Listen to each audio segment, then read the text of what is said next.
Olá, eu sou Donizete Tokarski, consultor em bioeconomia, e este é o programa Energia Agro.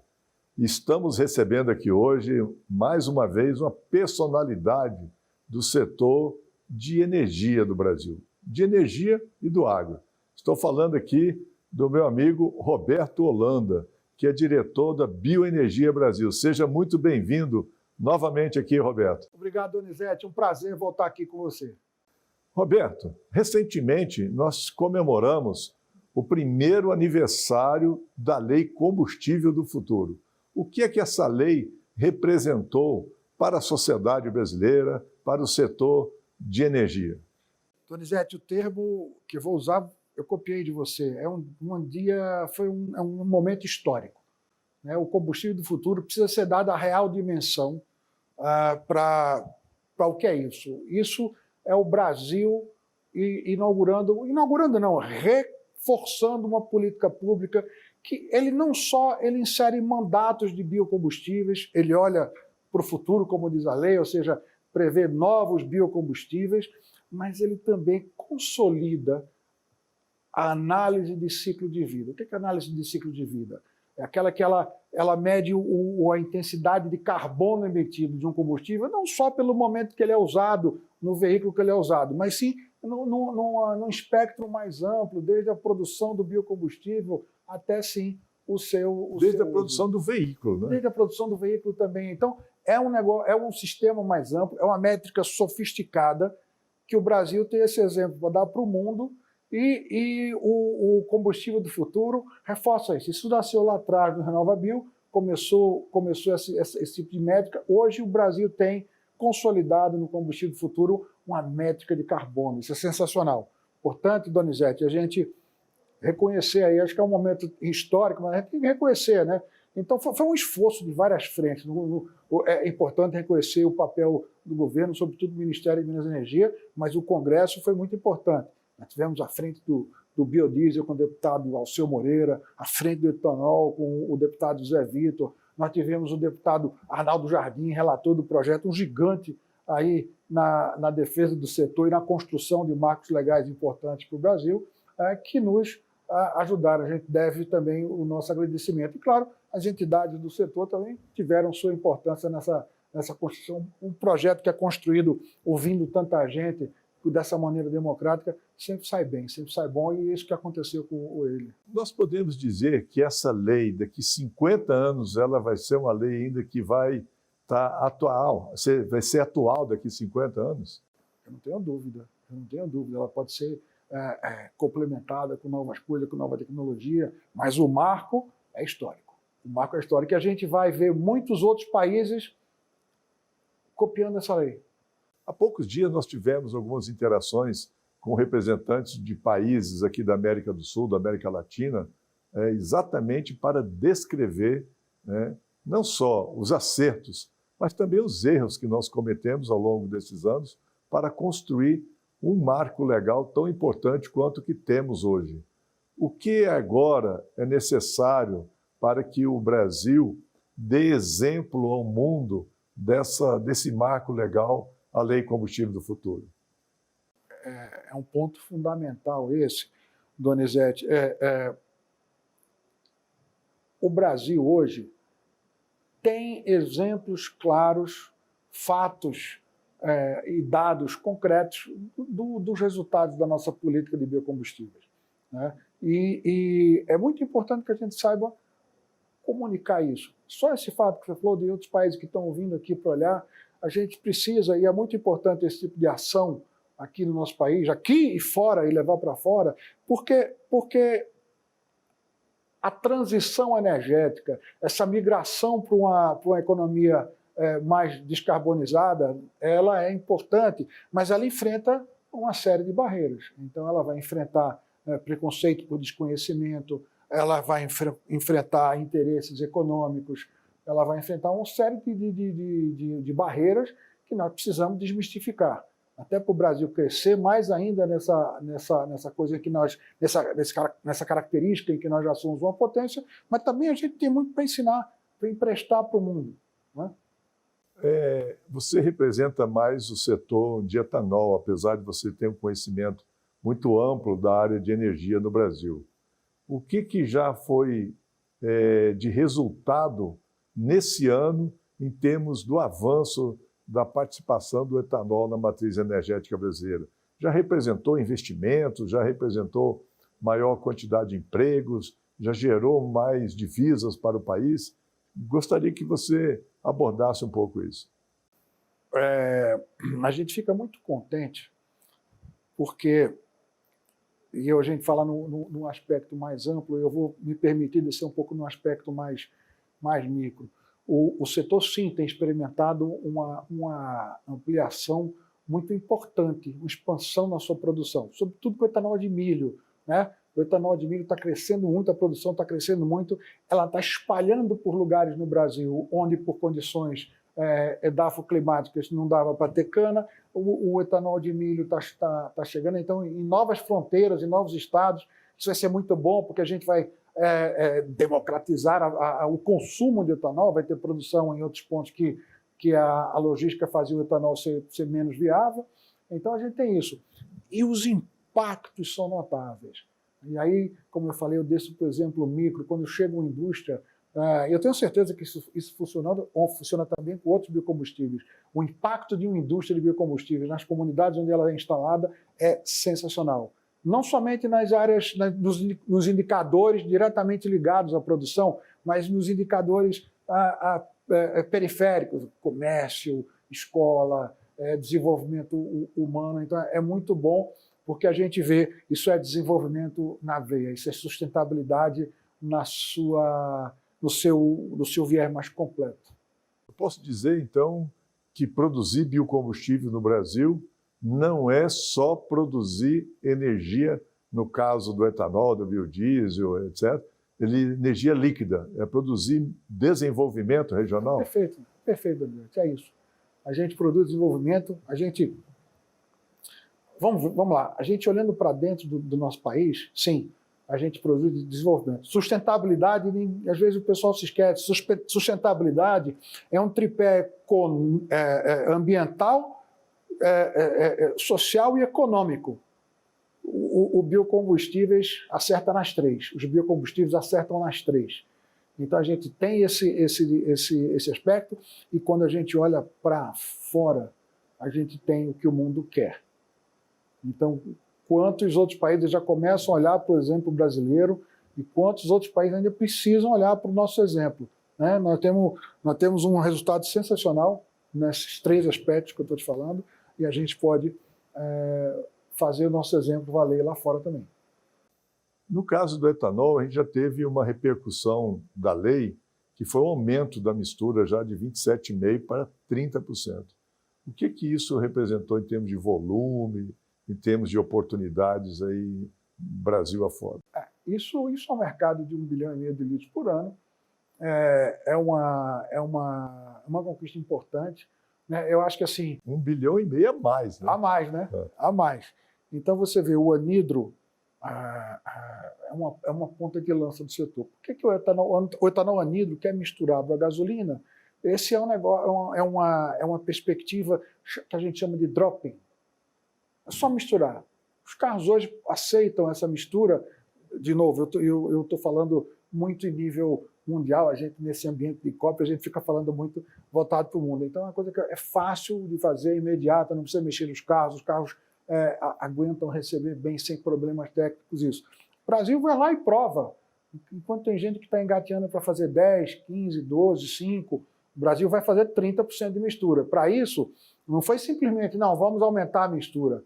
Nós participamos juntos, né, de um esforço coordenado pelo Ministério de Minas e Energia, um esforço muito intenso, reunindo a academia, reunindo as montadoras de veículos de 4, de 2 rodas, instituto de pesquisa, o setor todo reunido até ficar satisfeito. Fizemos testes extensos de emissões, de desempenho, de durabilidade, fizemos testes intensos para ver qual era o impacto nos veículos. A gente viu que não tinha problema nenhum.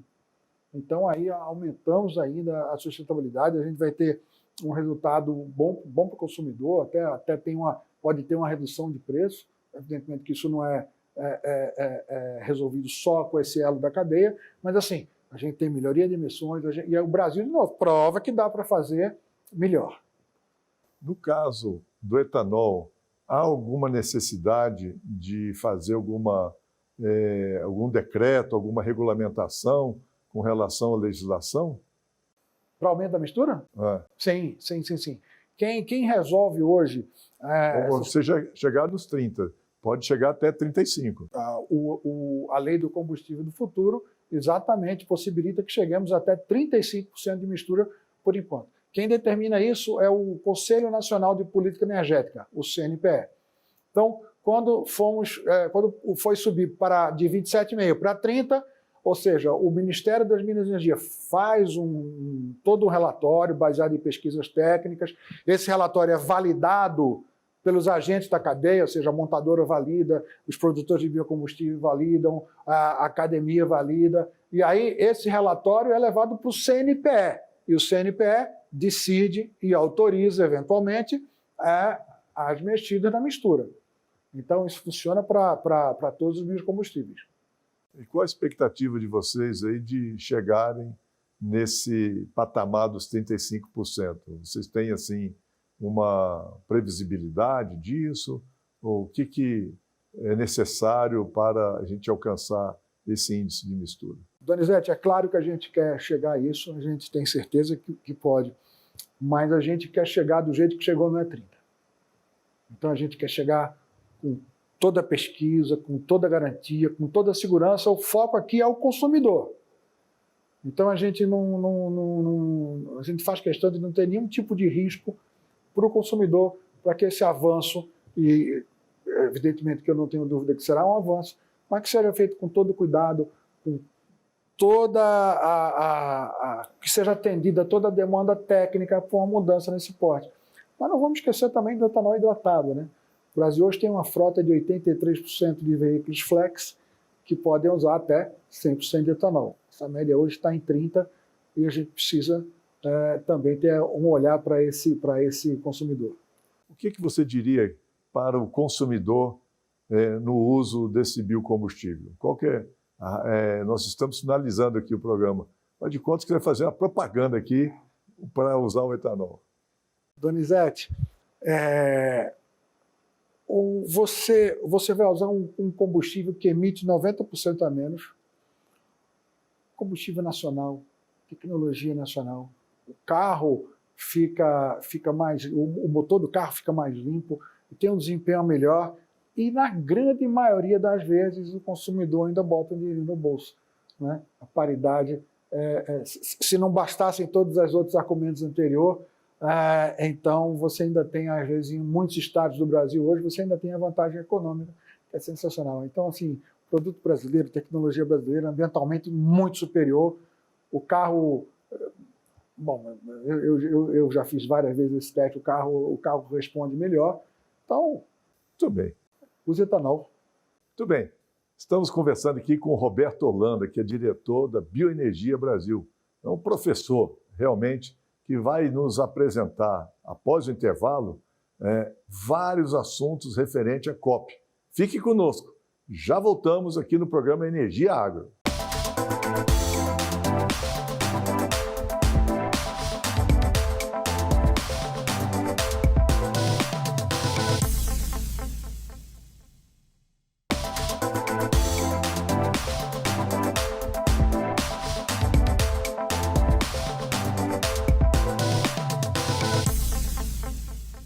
Voltamos aqui no programa Energia Agro e hoje entrevistando aqui uma personalidade do setor, mais uma vez aqui, Roberto Holanda conosco, que é diretor da Bioenergia Brasil.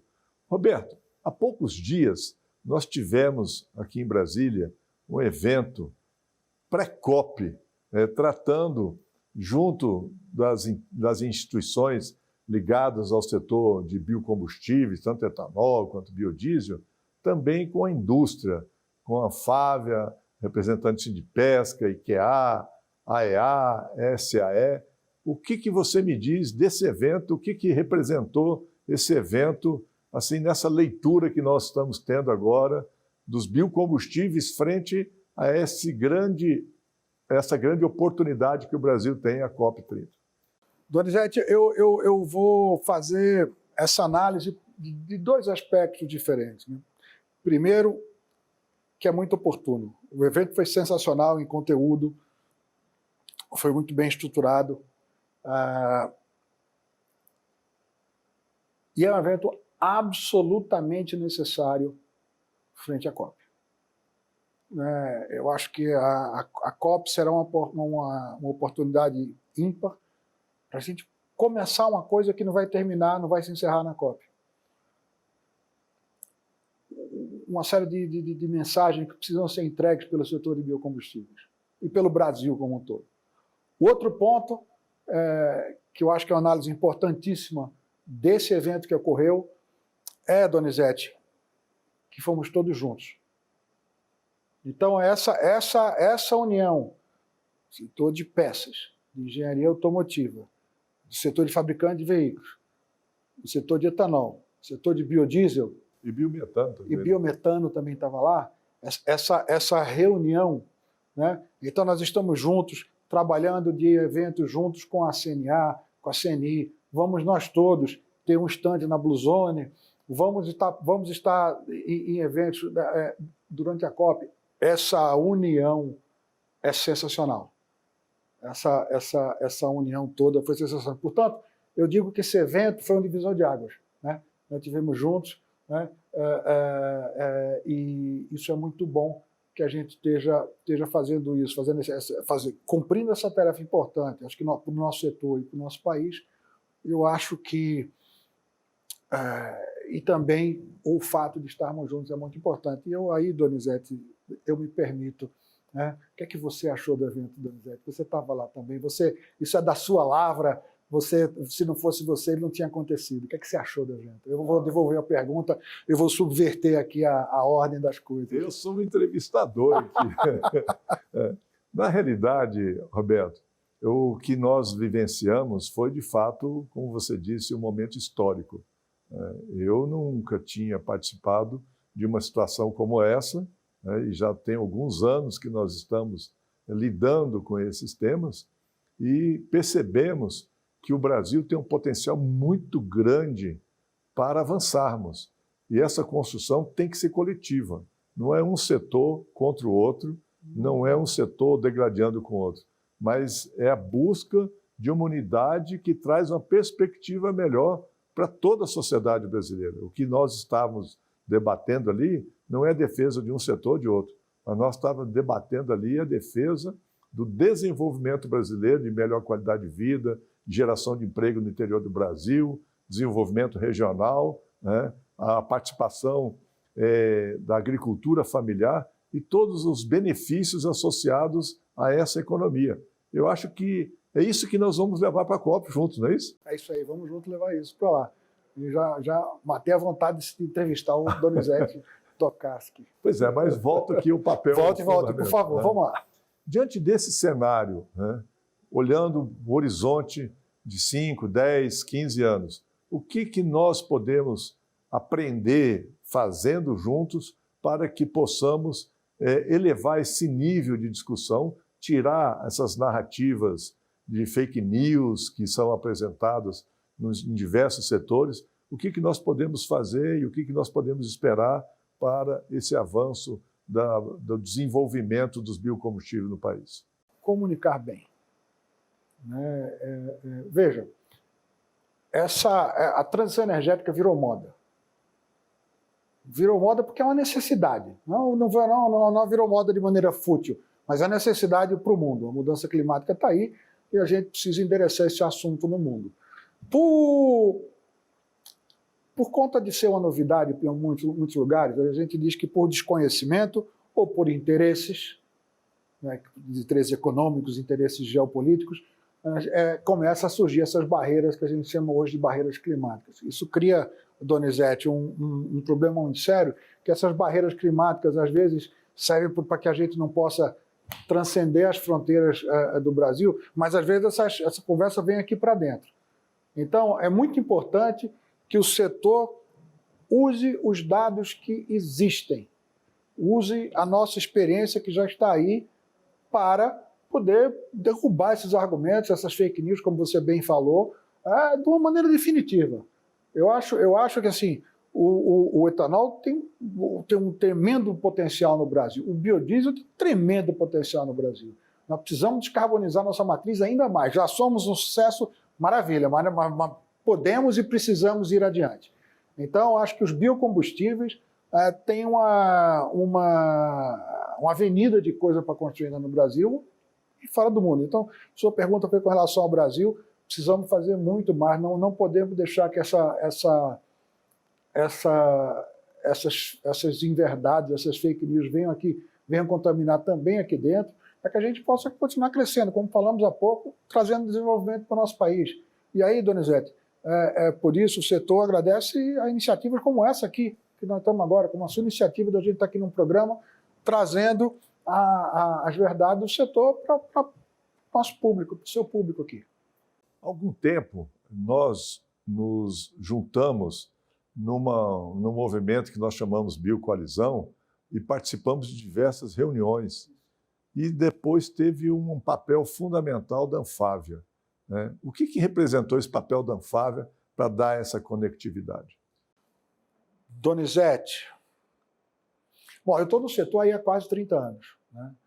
E é muito bom ver que a gente conseguiu parar de trocar farpa pela imprensa e com a indústria automobilística. Hoje a gente está junto num propósito comum. Então hoje a gente vai, se reúne com o pessoal da Anfávia, a gente conversa, a gente troca ideia, a gente corrige rumo. Então esse relacionamento é muito bom. Eu acho que de novo, acho que a palavra tema dessa entrevista aqui é histórico, né? É um momento histórico, né? Eu me ressentia muito, dizendo, olha, nós precisamos conversar, nós precisamos estar mais de mão dada com a indústria automobilística, né? São eles que desenvolveram o carro flex, são eles que validam as misturas, os diversos blends de etanol anidro, da mistura de etanol anidro da gasolina. Então nós precisamos estar... E eles estão desenvolvendo produtos novos. Temos agora o híbrido flex, o primeiro do mundo. Então, assim, nós precisamos estar de mão dada com a indústria automobilística, e essa conversa que você... essa nossa nova interação está sendo muito constante, está sendo muito, muito positiva, inclusive no ambiente da biocoalizão, eu acho fantástico. Veja só, Roberto, e você que é um ser brasileiro, vamos chamar assim, esse sotaque pernambucano, voltado ao Mato Grosso do Sul. Há poucos dias eu estive lá em Sidrolândia, na abertura da safra, do plantio da safra de soja, e vi ali a exuberância daquela tecnologia que está sendo implantada para a produção de soja naquela região, né? Mas mais do que isso, nós estávamos ali com diversos líderes da ProSoja do Brasil discutindo o uso de biocombustíveis. Hoje, estamos aqui debatendo esse assunto, e há poucos dias tivemos esse evento assim, sincronizando ações com a área tecnológica e com a área de produção de veículos no Brasil, motores, caminhões, tratores, máquinas e tudo mais. Nós estamos vivendo uma nova fase, realmente? Eu não tenho a menor dúvida. Estamos sim, estamos vivendo a nova fase. Uma fase de caminhar junto, e que é uma fase muito produtiva. Repare, você estava lá num meio relativamente novo, mas que sempre esteve aí e não tinha sido atingido. Nós estamos juntos. Então a gente começa a construir coisas. Essa união que foi tão bem validada nesse evento que tivemos,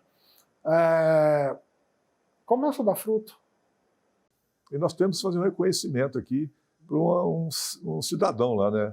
O Henry, da Anfávia, fez um trabalho fantástico. Fantástico, né? Fantástico. Ele é um vetor muito importante dessa aproximação. A Anfávia teve uma mudança, agora está com o Igor Calvé, que é o presidente, que é um cara legal, mas é um exemplo também para o setor. Mas o Henry tem sido um pilar dessa nossa aproximação. A gente está se falando direto, estamos trocando direto. Assim, é muito bom ver o nosso mote E quando eu digo nosso, não é nosso só do biocombustível, é nosso brasileiro.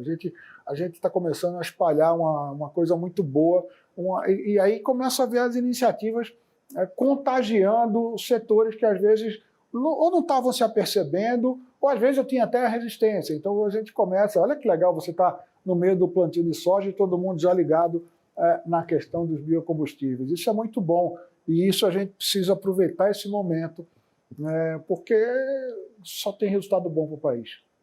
Já que nós estamos aqui quase finalizando essa nossa participação aqui nesse programa, vamos falar sobre a COP, os eventos que nós vamos ter na COP, para convidar quem está nos assistindo aqui. Vamos lá? Vamos lá. Quais são, então? Olha, nós vamos ter vários eventos, a participação do setor vai ser muito importante. Primeiro, o stand, né? Primeiro o stand da Blue Zone. Blue Zone é uma área reservada às iniciativas governamentais, onde vão ser feitas as discussões das metas, as negociações entre os países.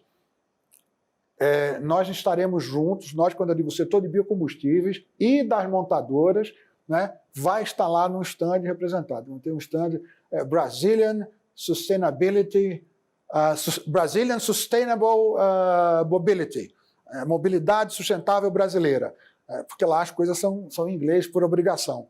Então, muito bem. Nos visitem lá. Nos visitem lá, vão, quem estiver na COP, quem for à COP, vá visitar o nosso stand. São 13 entidades de origem diferente dentro desse movimento pelos biocombustíveis, que vão estar lá representadas, contando a história dos biocombustíveis, incentivando a todos. Dia 19? Dia 19 vai ter na AgriZone, ali onde é a Embrapa, que é um excelente trabalho. Nós vamos ter num stand da CNA, que fez um projeto belíssimo e concedeu no dia 19 à tarde uma participação especial, uma tarde só para os biocombustíveis. Então, agradecer a CNA pela iniciativa, pela bela iniciativa que ela fez, e vamos estar lá. Então, quem estiver lá no dia 19, na AgriZone, uma tarde só sobre biocombustíveis. Muito bem, tem um evento da CNI também, você já tem a data? Na CNI, ainda não tenho a data, mas aí eu espero que você consiga divulgar em breve. Na CNI também vai ter um painel e o setor vai estar lá representado. Tem uma apresentação do setor dentro do stand da CNI na Blue Zone. Muito bem. Bom, eu estive conversando aqui com o meu amigo Roberto Holanda, que é diretor da Bioenergia Brasil. Como vocês verificaram, é uma pessoa que conhece muito sobre o setor. Este aqui é o programa Energia Agro. Nos acompanhe nas redes sociais, LinkedIn, Instagram, no YouTube. Faça seus comentários e sempre nos prestigiando, porque toda semana eu trago aqui uma personalidade do setor agro e energia. Este é o programa Energia Agro aqui no canal AgroMais. Até a próxima!